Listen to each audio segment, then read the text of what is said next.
Hello dear aspirants, welcome to IFS. So आज हमारे साथ जुड़े हैं आप ही के एक फ्रेंड, आप ही के साथ जो अभी बीएससी फाइनल ईयर में पढ़ रहे हैं वो स्टूडेंट जिन्होंने आईआईटी जैम 2025 को टारगेट किया है। तो हम आज उनसे सुनेंगे उनके स्ट्रगल, उन्होंने किस तरह प्रिपेयर किया, कैसे उन्होंने अपनी कंसिस्टेंसी रखी, किन बातों को उन्होंने ध्यान दिया ताकि वो इस एग्जाम को क्रैक कर पाए। तो चलिए शुरू करते हैं। सो आपके साथ आज जुड़े हैं हमारे एक स्टूडेंट, तो प्लीज़ आप अपना इंट्रोडक्शन दीजिए पहले। जी, मेरा नाम ऋतिक अग्रवाल है। मैं बीएससी थर्ड ईयर से मतलब अभी वो चला सिक्स थर्ड ईयर सेमेस्टर। में हूँ मतलब। हाँ, सिक्स सेमेस्टर में है। लखनऊ यूनिवर्सिटी से ग्रेजुएशन चल रही मेरी। जी, ओके। सो आप बताइए कि आपका आईआईटी जैम में कितना रैंक आया है और क्या स्कोर आया है? जी, 37.33 मार्क्स थे मेरे और 561 रैंक थी। That was the rank. या जी। जी, तो आप अभी बीएससी कर रहे हैं, तो आपका बीएससी ऑनर्स है या प्लेन बीएससी? कौन से सब्जेक्ट्स हैं? नहीं, नहीं, नहीं, नॉर्मल है। फिजिक्स, केमिस्ट्री, मैथ से था और फिजिक्स माइनर थी तो फिजिक्स छूट गई है, केमिस्ट्री और मैथ बचा है। ओके, सो वैसे केमिस्ट्री में आपका कौन सा फेवरेट है, मतलब तीनों में से, ऑर्गेनिक, इनऑर्गेनिक एंड फिजिकल? नहीं, ऑर्गेनिक तो कठिन लगती है, फिजिकल और इनऑर्गेनिक सही है। ज़्यादा इनऑर्गेनिक अच्छी है। सो आप बताइए हमारे दर्शकों को, हमारे एस्पिरेंट्स को, कि किस तरह आपने प्रिपरेशन स्टार्ट की। स्टार्टिंग एकदम पहली स्टेप बताइए कि कैसे आपने स्टार्ट की है, कैसे आपने थ्रू आउट द कंसिस्टेंसी रखी, कहाँ आपने आपको ऐसा लगा कि मैंने ये मिस्टेक की है जो मुझे शायद नहीं करनी चाहिए थी, ताकि ताकि हमारे एस्पिरेंट्स को हेल्प हो। बताइए। वही एक मतलब एक तो मैंने पहले से चालू कर दिया, जैसे टाइम लेके कि 1 डेढ़ साल पहले से चालू कर दिया, तो उतना बर्डन नहीं आया, उतना पता नहीं चला कि मैंने कोई प्रिपरेशन की है या इस तरह कोई मेहनत की है। तो जैसे रोज का रोज एक लेक्चर देखने मतलब देखता था, उसी को रिवाइज करता था। तो कंसिस्टेंसी थी।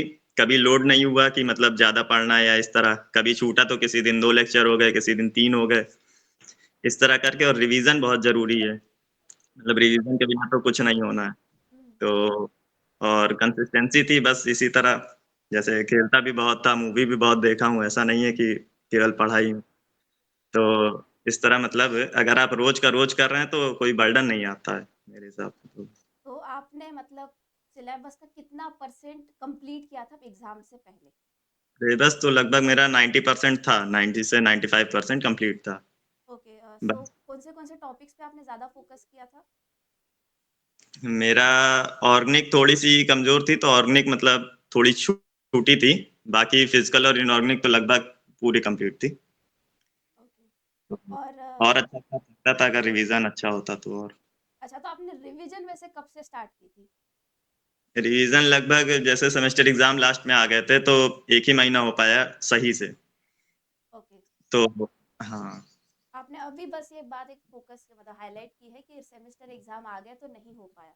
तो आप हमारे हम्म, स्टूडेंट्स को बताइए कि आपने किस तरह मेंटेन किया, क्योंकि आपने बहुत पहले से स्टार्ट किया है। तो ऑब्वियसली उस टाइम पे भी आपके सेमेस्टर एग्जाम्स होंगे। हम्म। सॉरी।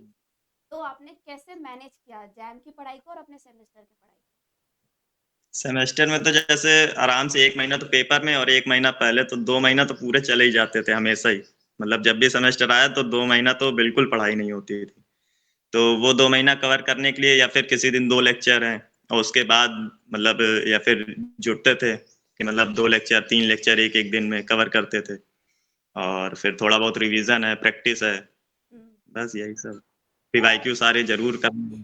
अच्छा, तो वैसे आपने वैसे कितने घंटे आपने पढ़ाई की एक्चुअल में? ओवरऑल की दिन में दिन में आप बताइए, एवरेज बताइए अपने सेमेस्टर के एवरेज तो अलावा, ज्यादा। सेमेस्टर के अलावा। हाँ, हाँ, 3 to 4 hour maximum. Okay, maximum. Okay. हाँ, ये तो फिर अच्छा है, अब सेमेस्टर की पढ़ाई के अलावा 3 से 4 घंटे निकालना, दैट इज वेरी गुड, कि तभी हम अच्छे से सेमेस्टर पढ़ तो पाते फिर हैं। वही है कि लास्ट के 8 10 दिन हो जाते हैं। सेमेस्टर का अलग से नहीं पढ़ना पड़ता था हाँ, वो ये। भी है। सो वैसे आप मुझे बताइए कि आपका फिजिकल और इनऑर्गेनिक, आपने बोला आपको पसंद है ऑर्गेनिक के कंपेयर में, और आपने उसी में ही हम्म। ज़्यादा फोकस किए थे।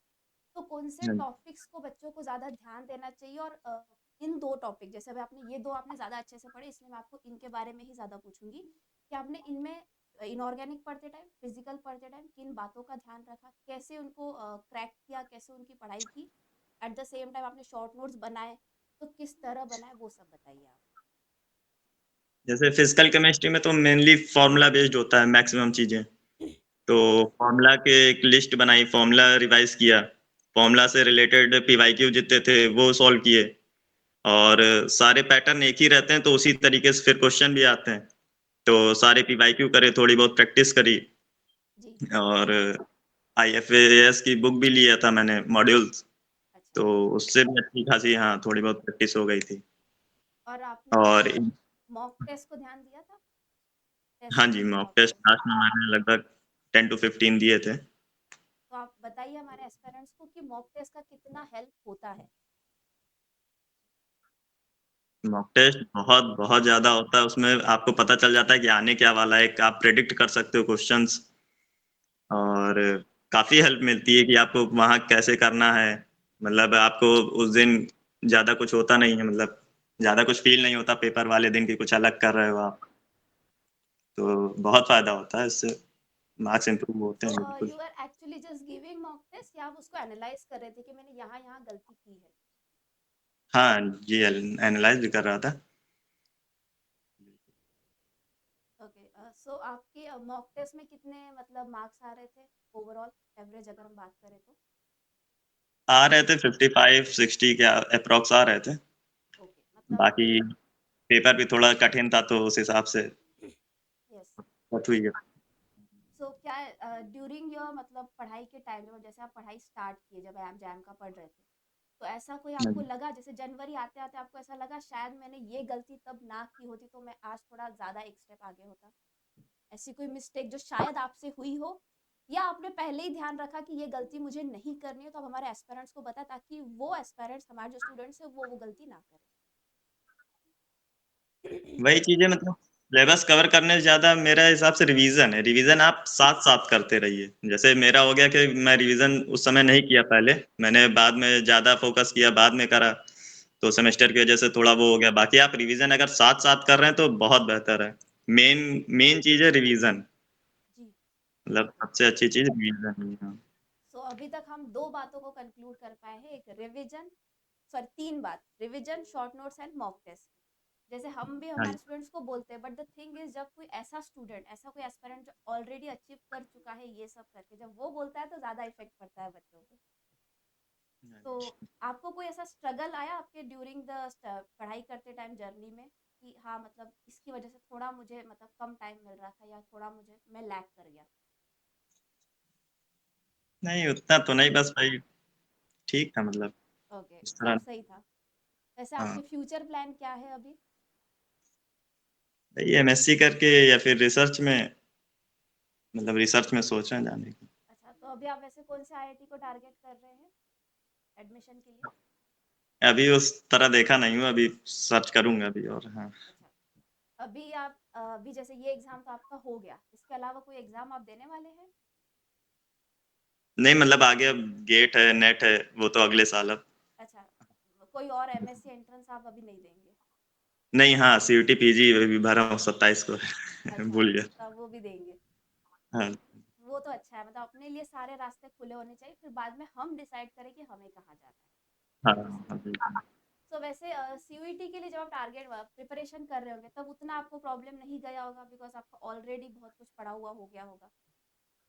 नहीं, अभी तक छुआ ही नहीं हूँ, तो सोच रहा हूँ छूने की। अच्छा। ओके। ठीक है, तो फिर आपसे बात करके अच्छा लगा। आई होप आपका हाँ, फ्यूचर बहुत ब्राइट हो। All the best for your future. ठीक है, okay. Thank you. Thank you so much. All the best. Thank